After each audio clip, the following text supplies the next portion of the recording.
Turn off cell phones or set them to vibrate, and please find your seat. The meeting will begin shortly.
Good morning, everyone.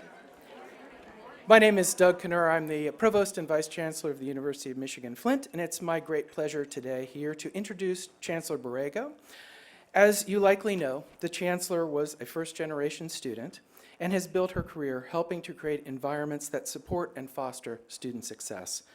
She is also a person who holds very deeply and takes very seriously the goal of building a diverse and genuinely inclusive community, and in finding common ground so everyone can do their very best work. You'll hear those values in her remarks today. And in my view, there has never been a more important time to have a leader with these guiding principles to take UM-Flint into the future. Colleagues, Chancellor Susan Borrego. Thank you, thanks. Thank you. Good morning. Somebody asked me why they do this, and I said, because they tell me that I don't stand still. And when a mic is here, I keep going like this and like this, so now you'll be able to hear me either way. Thanks for that, Doug. So I want to welcome everyone who's here today, and for those of you who are watching online, people told me they were going to, of course, what are they going to tell me I'm not watching? Not going to be there? No. So thank you to, sorry. Bob Barnett came up, hi, not going to see you tomorrow. But Susan made him show up. No, so thank you to those of you who are watching online and those of you who are here. Thank you to our guests from the community. We really take seriously our role as an anchor institution. So to have you all here this morning is really, it makes us really proud as well. I want to take a moment and introduce other cabinet members and the deans who are here. You saw Provost Kinnear when he introduced me, and I have to say, having him join us in this work here is one of those categories of best hires ever made, because what he says about my commitments are exactly true about his commitments. Sometimes we think we're going to be in trouble because when we talk to different groups, we say the same thing and we think they're going to get together and say, they planned this, because we end up saying the same thing. Interim Vice President for Business and Finance, Mike Haig. Vice Chancellor for Campus Inclusion and Student Life, Barbara Avery. Vice Chancellor for University Advancement, Chris Lindsay. Chief of Staff, Tess Barker. Oh, I guess I should have had you, you can stand. Thank you. Thank you. You there, Suzanne, you're losing it. You can get them up. Dean Susan Gano Phillips. Dean Bob Barnett. Dean Scott Johnson. Dean Donna Fry. Interim Dean Marge Andrews. Associate Provost, Vahid Lofty. I know he's here. Oh, there he is. And SGA President, Manusha Arumagam. There you are. Thanks, Manusha. I'm grateful for their leadership and teamwork in supporting the university's forward momentum. We have a lot to celebrate, to discuss, and to look forward to on this 15th day of January, 2017. February. And my name is Sue Borrego. I work at the University of Michigan-Flint on February 15th, 2017. All right, that's all out of the way now. I had the opportunity to hear Justice Sonia Sotomayor in Ann Arbor about 2 weeks ago. She was both powerful and inspirational. And following the public event, I joined 50 first-generation students for lunch with her and German Justice Suzanne Baer. I was struck by Justice Sotomayor's compassion and her complete engagement with students. And if you've not read her book, I would say you should pick it up and read it. She too is a first-generation student. So imagine sitting in Ann Arbor with 50 first-gens and the justice, and she has this habit of, as she's in a question and answer period, she just gets up and starts roaming. And she's shaking hands with people in the audience, answering the questions that are being asked. It was a really powerful day. But she said something that day that really stayed with me. Someone asked her how she got along with colleagues with such different perspectives. The justice spoke of her relationship with the late Justice Scalia, acknowledging they were often miles apart in their opinions, as you might imagine. She also said she wasn't very good at not showing things on her face and not sometimes raising her voice, and they disagreed heartily. Yet she said they shared a warm and respectful relationship. And she went on to talk about his family and his grandchildren. She explained that she knew her colleagues shared fundamental principles. They loved the law, they loved the Constitution, and they loved the United States of America. And consequently, they never doubted each other's intentions, even though they disagreed mightily sometimes in their perspectives. I thought about our campus, and while we're a much larger community than the Supreme Court, we also share intentions. We share a love of learning, a belief that education is transformational, and a commitment to create an excellent learning environment. Each of us here today is engaged in this work every day. I'd like to spend some time this morning talking about transformation and the community we make together. Certainly, we face plenty of challenges. Our hometown still struggles with the implications and consequences of the water crisis, poverty, and inequality. Our state and country, as we know from all that is swirling around us, is deeply divided in many ways. We feel fractured and sometimes frayed at the seams. And yet, in the midst of this backdrop, I believe our campus community is a special place, making a world of difference for those we serve, for this generation, and those who follow. Imagine, I've been struck this our 60th year when I think of C.S. Mott putting the challenge to the community that he would put out a $1.4 million grant if the community would pass a millage. Do you think he imagined almost 60 years and 45,000 graduates later? What a mark of momentum for the University of Michigan-Flint. And many of you in this room have either been graduates assisting and helping make graduates, funding and advising us for how to make that happen year after year after year. That is really a point of pride, the community town-gown relationship with the university. As we reflect on the impact and importance of public health and healthcare, critical here in Flint and in our region, we've made very important strides. Maybe the most fundamental is the establishment of our new School of Nursing as the 5th school on the University of Michigan-Flint campus.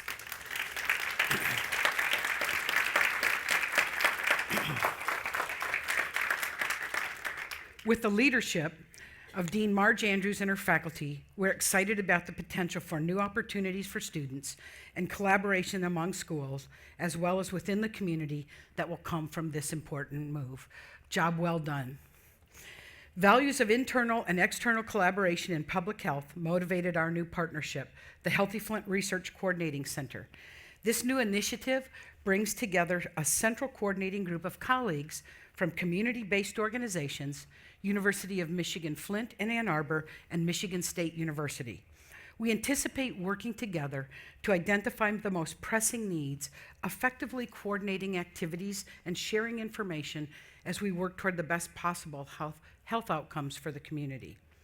Certainly, our campus community is working to match our academic and research strengths with public need to create community impact. One great example of this is the Cummings Great Expectations Early Childhood Center and expansion of our nationally recognized Childhood Development Center.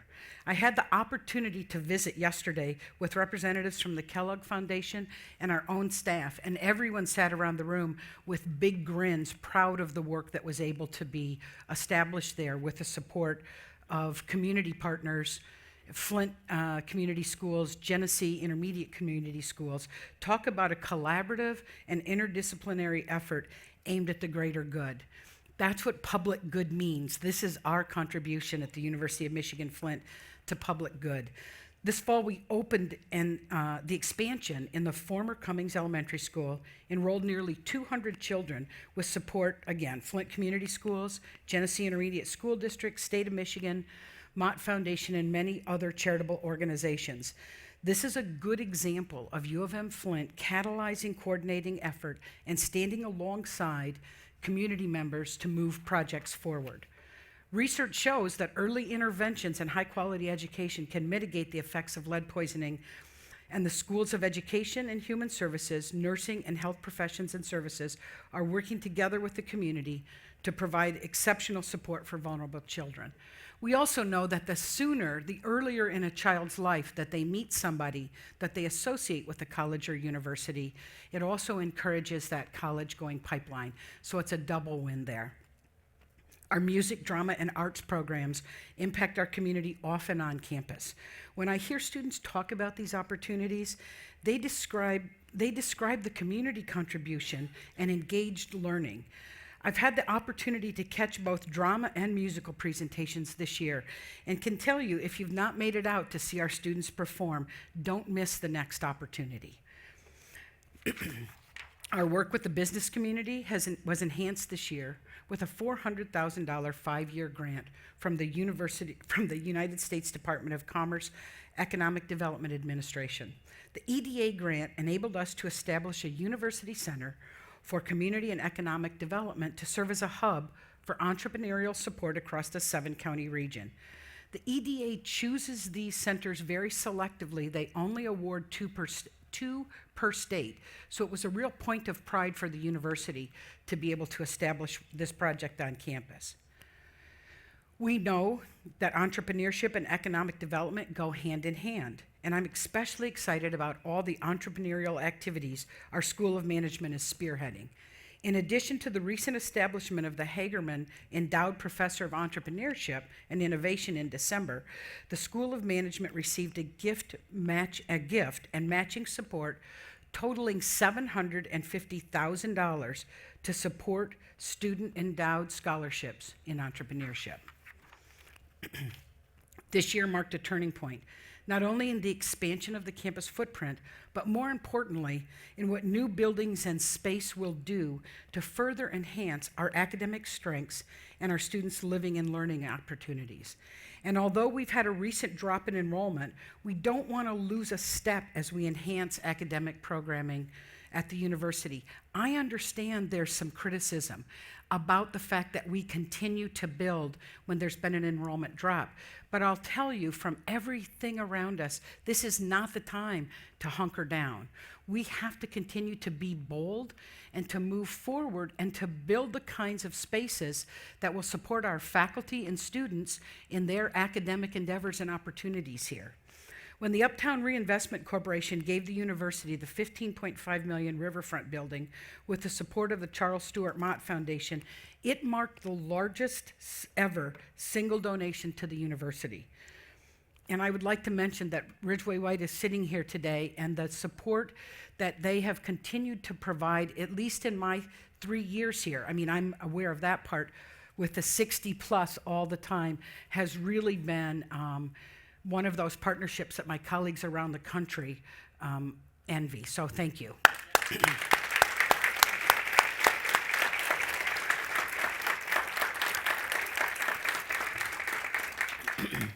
Along with the university's recent purchase of the First Merit Bank North Tower, we increased the cumulative square foot by 25%.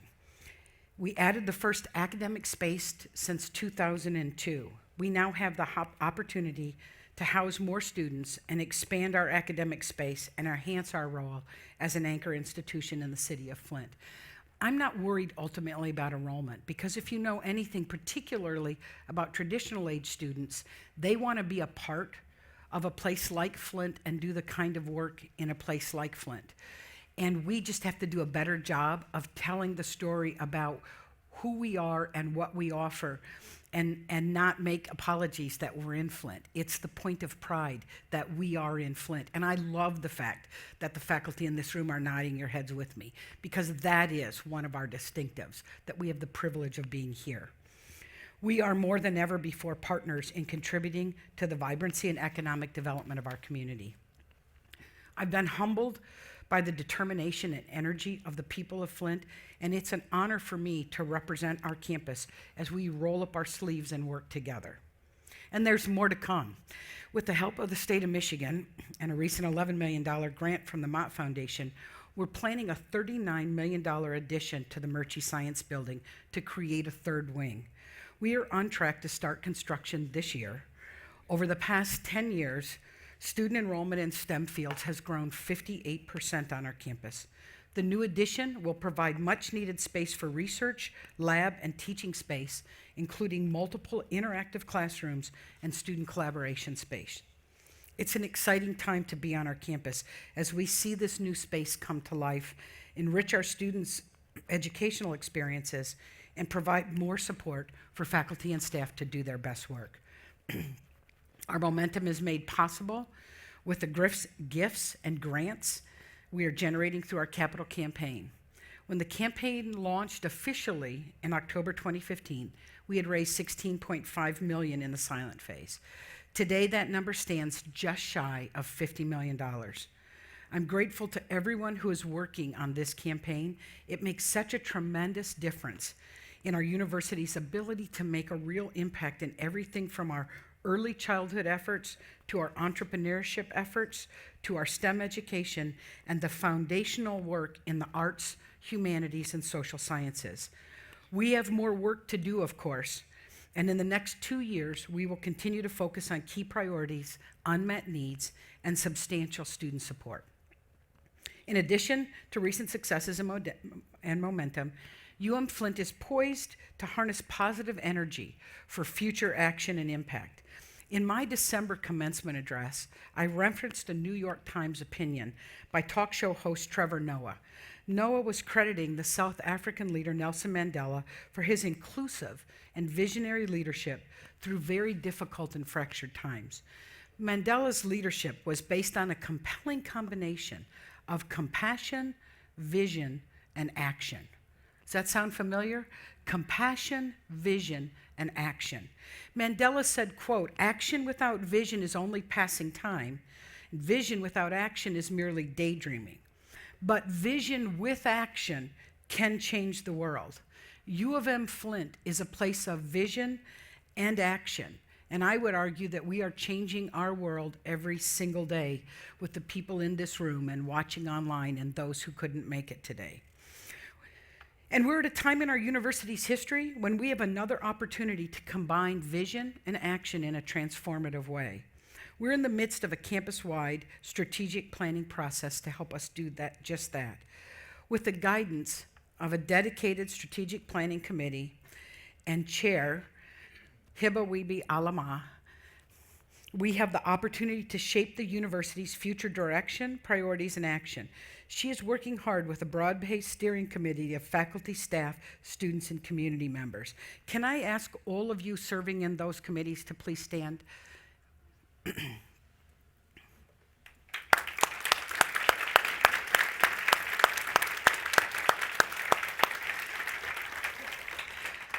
I'll tell you what, there are probably 10 of us surrounding Hiba, and it's still not enough. She produces more work in an 8-hour period than I think sometimes people might in a week, and we're working fast to keep with her. She is so committed to the process being inclusive. We met on that initially. So she'll frequently come back and say, we need to add this, or we need to look here, or we need to dig deeper here. So I appreciate her efforts and the efforts of everybody.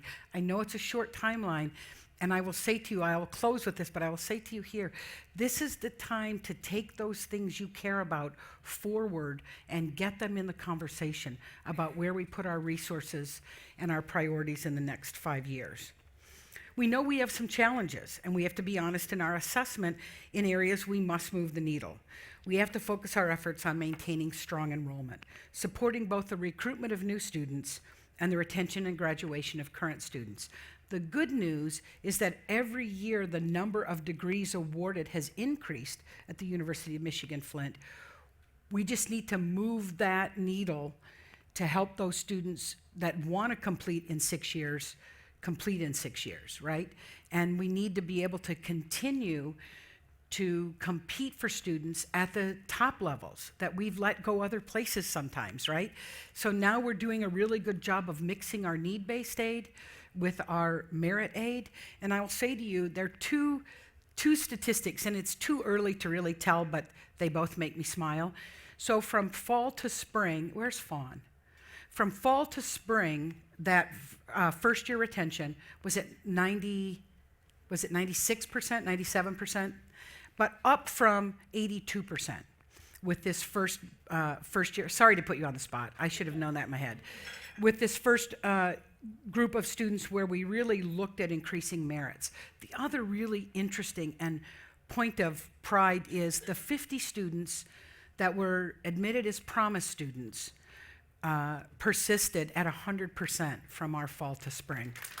So there's some really powerful work being done, and that's up over about a 62% traditional rate there. We have to assess the most important areas for future academic investments and better support the faculty's academic interests and career in substantial ways, and I know the provost is up to his ears in working on how we do that. And the university's future fiscal stability has to be carefully protected and planned for so we can be the best possible stewards of institutional resources. As we do our planning work, we know we have some exciting distinction and opportunities ahead. In some ways, the water crisis re-energized our commitment to our region, and we have the chance to focus that energy on community engagements and partnerships where they can have the greatest impact. Here on campus, one of our greatest distinctions is a faculty committed to teaching and engagement with our students. Time after time, we hear students point to this commitment as the greatest strength at the University of Michigan-Flint. And some recent brand research shows us how important this personal attention is to prospective students as well. That's one of the stories that we want to share more broadly. The increase in living and learning space gives us room to both grow and reimagine pedagogy and practices for greater effectiveness. And throughout the schools and colleges, planning gives us the chance to propose new academic initiatives, delivery methods, and enhanced interdisciplinary collaborations. Provost Kinnear gave a powerful convocation speech this year where he said that, quote, "The great thing is every school and college is at the innovation table," end quote. It's both true and exciting. And I want to stop here for a moment and give a special recognition to the outstanding work of the deans.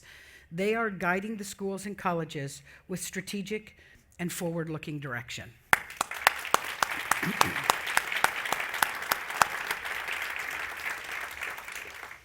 Our provost has a bold academic vision, that in the next 5 years, U of M Flint will be the model of regional, urban public institutions in higher education. We have all the building blocks and the strong history to make that a reality. Our strategic planning process will establish the most important priorities on that visionary path, and in the course of the next academic year, we'll also flesh out an implementation and budget plan to help us make it so. We do need everyone's ideas, and I encourage you to be involved, providing input and feedback on potential priorities and ideas. Jonas Salk said, quote, "Hope lies in dreams, in imagination, and in the courage of those who dare to make their dreams into reality," end quote. I know the region, the university, and all of higher ed is continuing to navigate turbulent waters. Don't get me wrong, I don't have a Pollyanna bone in my body. I've been reflecting on what it means to foster a sense of community during a time of deep division, as we're experiencing now in our country, and I keep coming back to finding common ground and celebrating shared intentions. We, each of us, have the opportunity to make community. A community doesn't happen by action. There are no neutral actions. We are either part of a community that we want to be a part of or part of a community that we don't like. And either way, it's on us to make the community every day that we want to be a part of. Here on the Flint campus, at the core, we share important common ground. We have a fierce commitment to our students, to learning, to discovery, to our community. And I know that the University of Michigan-Flint matters greatly to our students, our neighbors, and our state, and through our example to higher education more broadly. We are at the right place, at the right time, to be ever more transformative for all that we serve, for all who we serve. Thank you so much for all the work you do and being part of this great work at the University of Michigan-Flint. Go Blue.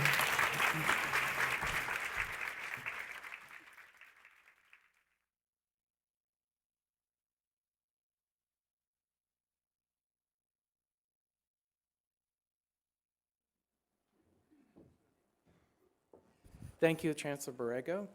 You may leave and enjoy each other's community.